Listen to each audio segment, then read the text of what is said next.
শীতের মৌসুমে বাসায় যদি আসে গেস্ট তাহলে বিভিন্ন ধরনের পিঠাপুলির আমেজ লেগেই থাকে। তো welcome to my new blog. আসসালামু আলাইকুম। সবাই কেমন আছেন? আল্লাহর রহমতে আমিও ভালো আছি। তো চলে আসলাম আজকে আমার ইউনিক একটা পিঠার রেসিপি নিয়ে। পিঠাটি খেতে এত বেশি মজার যে আপনি একবার বানাইলে বারবার রিকোয়েস্ট আসবে। পিঠাটি তৈরির জন্য একটা ননস্টিক প্যানে আমি ২ লিটার তরল দুধ নিয়েছি। তারপরে এখানে গরম মসল্লা, সাদা ফল, দারচিনি ও তেজপাতা দিয়ে খুব ভালোভাবে মিক্সড করে নিয়েছি। তারপর এখানে আমি ১ কাপ দিয়েছি গুঁড়া দুধ। গুঁড়া দুধ দেওয়ার পর খুব ভালোভাবে দুধের সঙ্গে মিক্সড করে নিয়ে চুলাটা অন করে দিব। এই পর্যায়ে দুধটা খুব ভালোভাবে ফুটিয়ে আসলে আগে থেকে ভিজিয়ে রাখা আতপ চাল আমি ব্লেন্ডার জারে হালকা মিহি করে নিয়েছি। সেই মিহি করে রাখা আতপ চালটা আমি দিব, দিয়ে অনবরত নাড়তে থাকবো। নাড়তে, নাড়তে একদম শেষ পর্যায়ে আমি এখানে আমার টেস্ট অনুযায়ী চিনি দিয়েছি। আপনাদের টেস্ট অনুযায়ী চিনি দিবেন বেশি বা কম। দেওয়ার পর একদম ঘন হয়ে আসা পর্যন্ত আমরা অপেক্ষা করব। তো আমার খিরসাটা খুব ভালোভাবে ঘন হয়ে আসছে। এ পর্যায়ে আমি খিরসাটা উঠে একটা বোলের মধ্যে এক সাইডে রেখে দিলাম। তারপর চুলাতে একটা পাত্র নিয়েছি। এখানে পরিমাণ মতো পানি দিয়েছি, এখানে লবণ দিয়েছি এবং ১ টেবিল চামচ দিয়েছি ঘি। ঘিটা দিলে টেস্টটা অনেক বেশি ভালো আসবে। তারপরে এখানে আমি ১.৫ কাপ দিয়েছি চালের গুঁড়া এবং ১.৫ কাপ দিয়েছি ময়দা। পরিমাণটা অবশ্যই ঠিক রেখে করবেন, তাহলে পারফেক্ট হবে আ খমিরটা এবং খেতে অনেক বেশি ভালো লাগবে।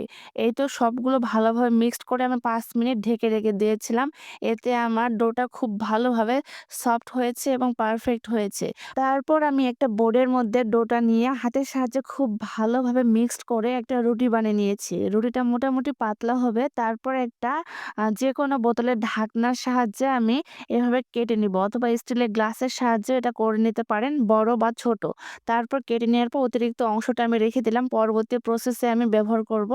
তো এই তো সবগুলো আমি একটা প্লেটের মধ্যে উঠে নিয়েছি। তো আমি পিঠাটি বানানোর জন্য ১ম এই আমার হাতের মধ্যে নিয়েছি ডোটা। নেওয়ার পর এখানে আমি আগে থেকে যে পুরটা বানিয়ে নিয়েছি খিরসা, সেই খিরসাটা দিয়ে দিলাম। দিয়ে ২ আঙ্গুলের সাহায্যে খুব ভালোভাবে চেপে দিয়েছি।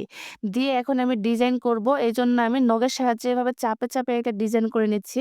তো এটা দেখে বুঝতে হবে আমি কিভাবে ডিজাইনটা করতেছি। আপনাদের যেকোনো ডিজাইন দিতে পারেন। আমার কাছে এটা সহজ মনে হয়। এভাবে আমি সমস্ত পিঠা বানিয়ে নিয়েছি। আর তারপর চলে গেলাম পরবর্তী স্টেপে। এখানে আমি চুলার মধ্যে একটা ননস্টিক প্যান বসায় দিয়েছি। তারপর রান্নার রেগুলার তেল দিয়ে হালকা একটু গরম হয়ে আসলে আমি সমস্ত ধরনের পিঠাগুলো দিব। দিয়ে এক সাইড হয়ে আসা পর্যন্ত আমরা অপেক্ষা করব। এক সাইড হয়ে আসলে আমি চামচের সাহায্যে ওলটপালট করে ব্রাউন কালার করে ভেজে নেব। তো আমার ভিডিওটি কে কোন জেলা থেকে দেখতেছেন, কেমন লেগেছে অবশ্যই কমেন্ট করে জানাবেন। এইভাবে পিঠাটি বানাবেন, দেখবেন ক্ষণিকের মধ্যেই শেষ হয়ে যাবে। আমার কাছে তো এইভাবে খিরসার পিঠা খেতে অনেক বেশি ভালো লাগে। আমি মাঝে, মাঝে ট্রাই করি। আর অবশ্যই যদি আমার ভিডিও ভালো লাগে পাশে থাকবেন।